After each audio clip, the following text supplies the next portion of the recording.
Arthur Schopenhauer, a pioneer in questioning the purpose of existence, uniquely fused Eastern and Western currents of thought, as well as giving a prominent place to the arts in the philosophical field. Born in 1788 in Poland, he spent his childhood in Hamburg, Germany, after his family moved there when he was 5 years old. Although he came from a wealthy family and was expected to follow in his father's footsteps into international business, from a young age, he showed little interest in it.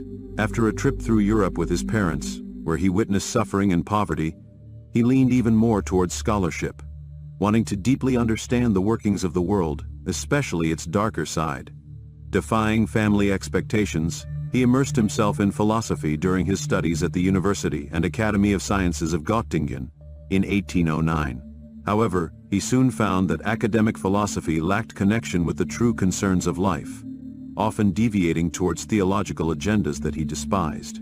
He then decided to become independent of the academic field, and spent the next decade reflecting and writing on his own. By the time he was 30, he had released 2 seminal works that would define his career and have a lasting impact on Western thought. His dissertation, On the Fourfold Root of the Principle of Sufficient Reason, published in 1813, laid the foundation for his philosophy. Then, in 1819, he presented his complete philosophical system in the world, as Will and Representation, addressing topics ranging from metaphysics to aesthetics. Although these works held great sway in Western philosophy and influenced important later thinkers and schools of thought, they did not receive the attention they deserved in the decades following his early work.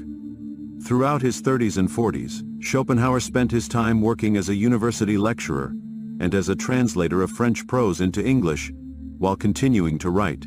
At times he had very little success in all of this. His lectures were not popular, his translations received very little interest, and his philosophical work remained mostly ignored. It was only around the age of 50 that he finally began to receive some recognition. It was only after publishing a book of essays and aphorisms in 1830 that he began to develop a philosophy of philosophy. He would achieve the status of fame that he would maintain for the rest of his life until he died in 1860 at the age of 72. As for Schopenhauer's philosophical system, it is relevant to note that it drew heavily on the work of his predecessor, Immanuel Kant. In Schopenhauer's mind, he was completing Kant's system of transcendental idealism, building on his interpretation of Kant. Schopenhauer essentially suggested that the world as we know and experience it is exclusively a representation created by our mind through our senses and forms of cognition. Consequently, we cannot access the true nature of external objects outside of our phenomenological mental experience of them.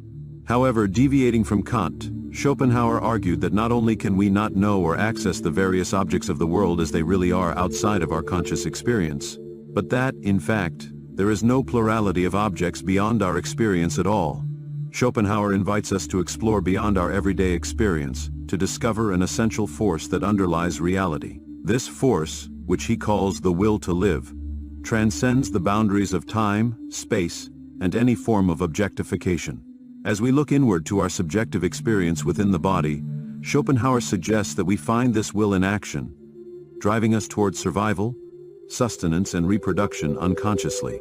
This notion of the will to live as the primordial force of existence leads Schopenhauer to a dual view of reality.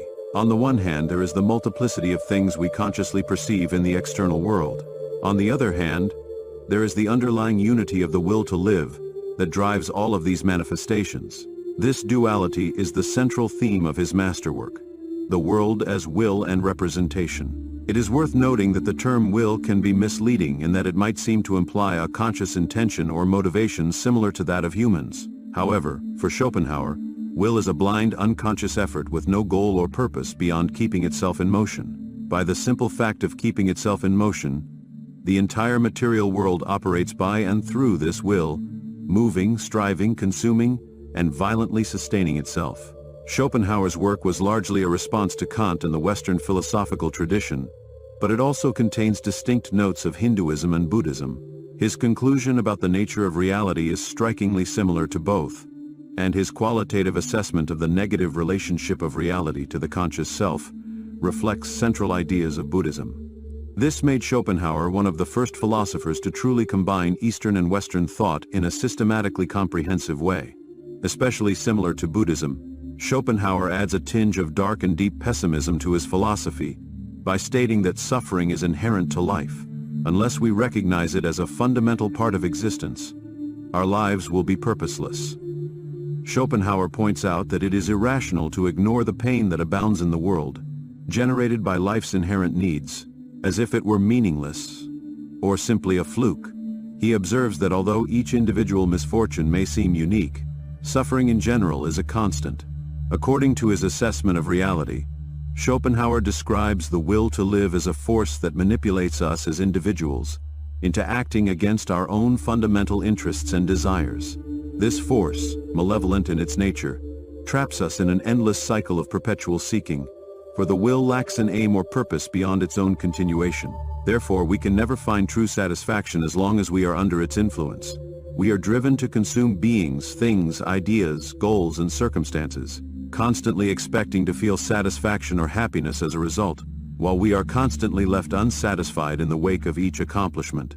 Schopenhauer proposes two main approaches to escaping and coping with the suffering inherent in human existence. The first involves immersing oneself in the arts and philosophy. The second involves practicing asceticism, which means giving up desires and pleasures, depriving the will to live of its nourishment. Schopenhauer believes that by denying the will its satisfaction through asceticism, it will turn against itself and overcome itself. However, he recognizes that this path is extremely difficult for most people. Therefore, he suggests that the average individual should strive to minimize pain rather than actively seeking happiness and pleasure. For Schopenhauer, true happiness comes not from seeking joys and pleasures, but from reducing and freeing oneself from pain as much as possible. He maintains that not expecting too much in terms of happiness is the surest way to avoid great misery. Also, participating in the arts and philosophy provides another, more accessible path to finding solace and meaning in life. Schopenhauer believed that genuine art had the power to illuminate the true nature and dilemmas of being human without embellishment or falsehoods. By immersing oneself in such art, one would experience deep relief and consolation in the face of life. This approach led him to be recognized as the philosopher of artists, as he was one of the first to attribute philosophical meaning to art, highlighting its ability to provide a transcendental experience and offer clarity in the midst of existence. His influence extends across generations and disciplines, affecting artists such as Diego Rivera and writers such as Leo Tolstoy, as well as thinkers such as Friedrich Nietzsche and Sigmund Freud. Schopenhauer was a pioneer in questioning the value of life and exploring meaning in an increasingly indifferent world, opening new paths for philosophical reflection. His courageous confrontation with the darkest aspects of existence has unleashed a continuous search for answers from within ourselves in a seemingly meaningless world. Finally, I quote Schopenhauer, "No one has lived in the past, and no one will live in the future. All life is only in the present. The present constitutes the only heritage of life that can never be taken away from it. It is the only consolation for the transience of the individual, as long as there is the will to live."